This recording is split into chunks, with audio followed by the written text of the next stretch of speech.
Welcome to Module 3, Episode 4, Grants, SBIRs, and Non-dilutive Funding Options. In this video, we map out the landscape of non-dilutive funding, which includes government grants, SBIR/STTR programs, economic development incentives, and revenue-based financing.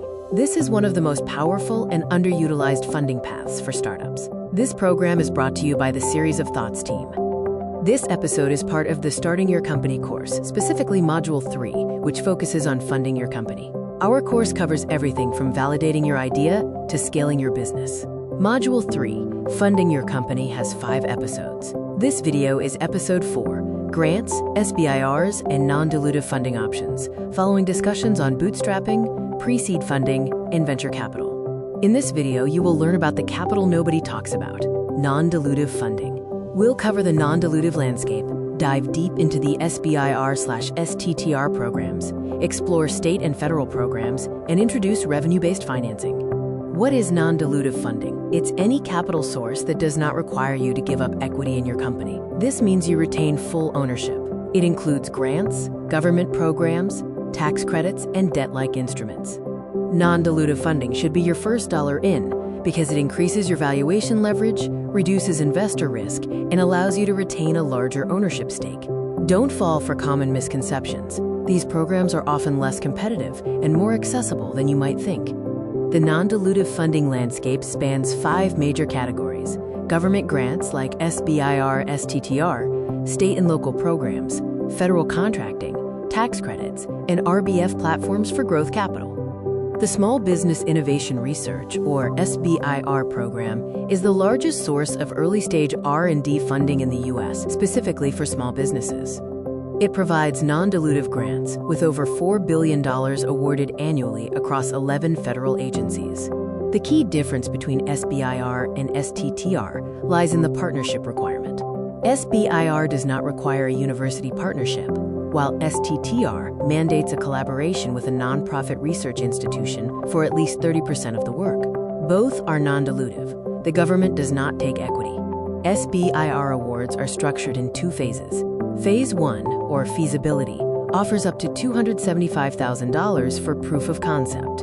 Phase 2, or full development, awards up to $1.75 million for R&D and prototype development leading to commercialization.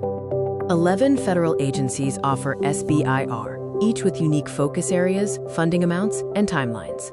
Aligning your technology with the right agency is crucial for a successful application. Key participating agencies include the NSF, NIH, DoD, DOE, and NASA. Each targets different sectors, from deep tech research to life sciences and defense technologies. Their programs and funding mandates vary widely. To qualify for SBIR, a company must be a for-profit U.S. small business with fewer than 500 employees and be more than 50% owned and controlled by U.S. citizens.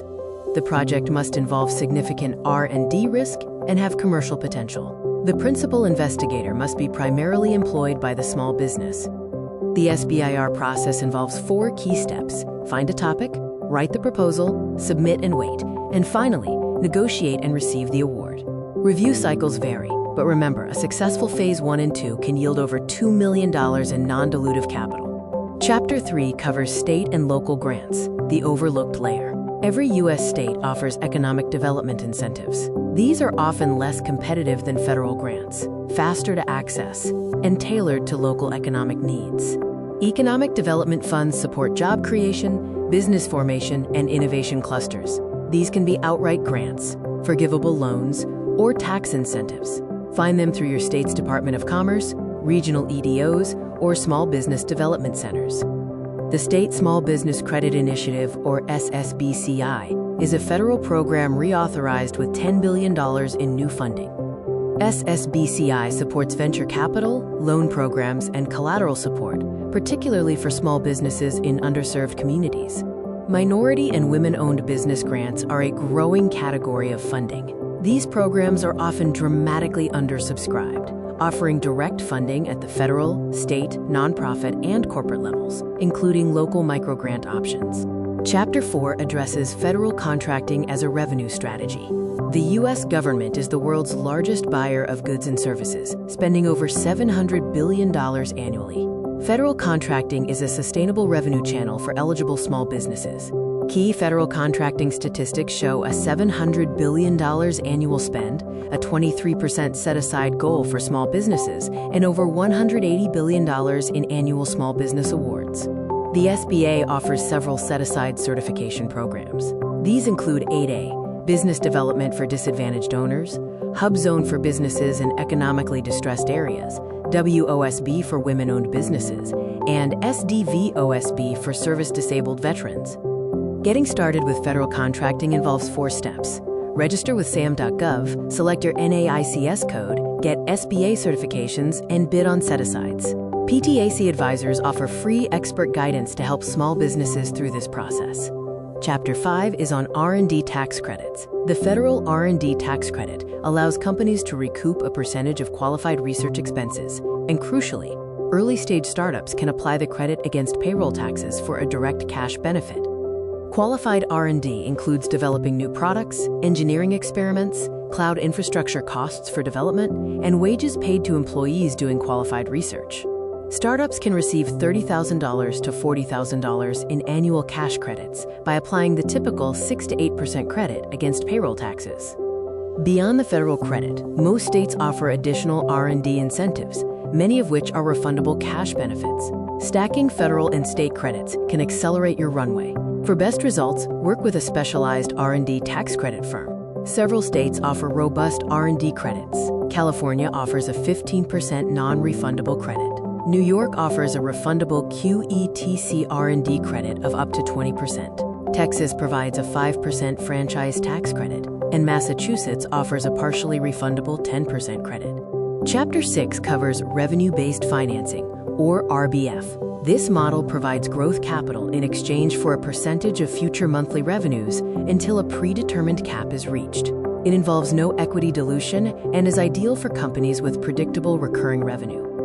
RBF mechanics are straightforward. Receive capital up front, repay it as a fixed percentage, usually 2 to 8% of monthly revenue until the cap, typically 1.3 to 2.0 times the original amount, is reached. Payments scale with your business. Top RBF platforms like Clearco, Pipe, CapChase, and Lighter Capital focus on e-commerce, SaaS, and tech startups. They offer funding ranging from $10,000 to over $20 million, with repayment caps generally between 1.06 to 2.0 times the principal. To qualify for RBF, you generally need $10,000 to $25,000 in minimum monthly recurring revenue, predictable revenue, and 6 to 12 months of revenue history. Platforms use API-based data access for quick, algorithmic underwriting. Chapter 7 focuses on accelerators versus incubators. Accelerators are time-limited, cohort-based programs providing seed funding and mentorship, typically for companies ready to scale quickly. Incubators, on the other hand, offer longer-term environments with office space and advisory support, often best for very early-stage founders still validating a concept. Top accelerator programs include Y Combinator, the world's most prestigious, and Techstars, which operates many industry-specific programs globally. Also consider local and vertical programs, which are often more accessible. Accelerators provide several key resources. These include seed capital, intensive mentorship, network access to investors and customers, a strong brand signal, and a demo day for pitching. Chapter 8 introduces crowdfunding, often called the people's capital. It allows you to raise funds from thousands of small investors simultaneously without needing a venture capitalist. Crowdfunding operates through 2 main models. Rewards-based crowdfunding, like Kickstarter, offers products in exchange for pledges. Equity crowdfunding, like WeFunder, offers actual equity in your company. Rewards-based platforms like Kickstarter and Indiegogo generate pre-sales revenue and provide market validation with no equity dilution. Backers are customers who believe in your vision. Equity crowdfunding, under regulation crowdfunding, allows startups to raise up to $5 million per year from non-accredited investors. Platforms include WeFunder and Republic. Successful crowdfunding requires preparation. This includes pre-launch community building, compelling storytelling with a professional video, strategic reward tiers, and active promotion throughout the campaign. The most sophisticated founders stack multiple non-dilutive sources. A possible strategy includes starting with SBIR and R&D credits, adding crowdfunding for validation, entering an accelerator, and and then leveraging these milestones for a stronger equity round. Using non-dilutive funding dramatically affects your valuation. By raising capital non-dilutively, you retain significantly more personal equity by the time you reach major milestones compared to an equity-first path. Common mistakes include applying too late for grants, underinvesting in application quality, ignoring less competitive state programs, and using RBF before achieving product-market fit.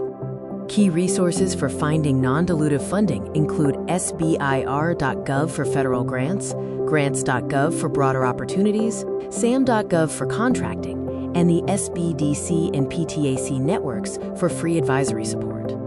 Here is a quick reference guide of non-dilutive funding options categorized by company stage, from pre-revenue to scaling, to help you determine the best path for your business.